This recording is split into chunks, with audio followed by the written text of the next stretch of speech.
violations with regards to coal block allocations. Coming up, it's time to go mad over Dunkin Donuts. We touch base with the global CEO Nigel Travis on company aggressive India growth plans.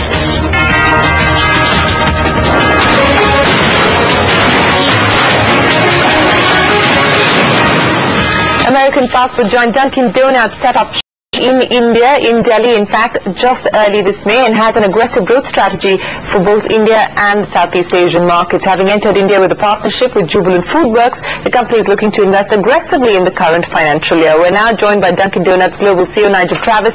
Nigel, appreciate you joining us here on India Business Hour. You've clearly got an aggressive launch plan for the year. I understand that you will be launching about 550 to 650 stores globally. What proportion of that number will you be launching here in India?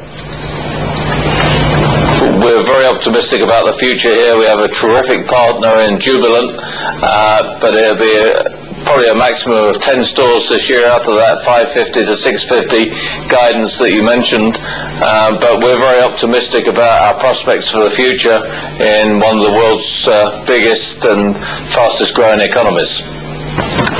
Okay, as you were pointing out there, you've got aggressive plans not just for India but for the Asia-Pacific region. Give me a sense of the cost of operations in India opposed to other emerging economies in the Asian-Pacific region. Well, obviously the cost in India compared with other regions does vary. I would say if you're looking at it from a franchise point of view, which is the way we have to look at it, because one of our biggest interests as a franchisor is franchisee profitability. I say one of the cheaper areas of the world is Southeast Asia, where we've operated very successfully for a large number of years, and that makes up a very high proportion of our over 5,000 stores with both our brands, Dunkin Donuts and Baskin-Robbins, in Asia.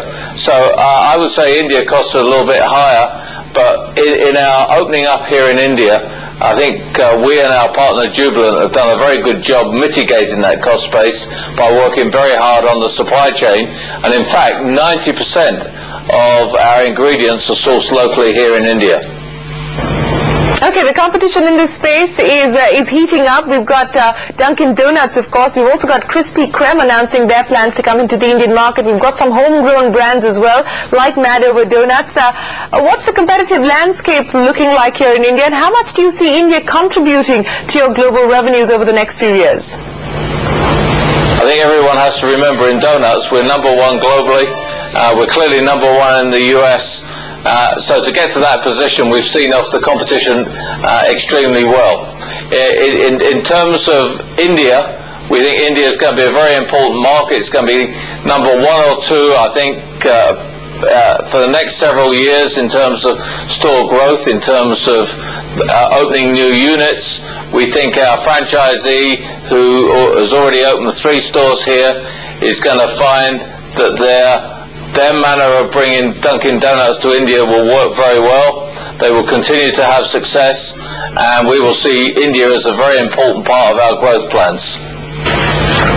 All right, Nigel Travis, we wish you the very best of luck with your plans for the Indian market along Dunkin Donuts, please. Well, I still have to trek to CP for that one. But, no, you can go to Saket. Still ahead. In the meantime, US drug firm Abbott is growing the organic way, opened its first nutrition R&D center in India.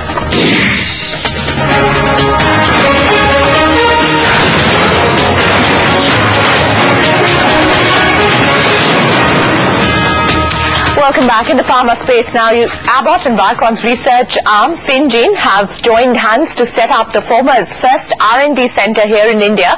And the aim, well, to develop affordable nutrition products for the Indian market as the US drug firm tries to tap into newer segments. Vinita Athre brings us the details.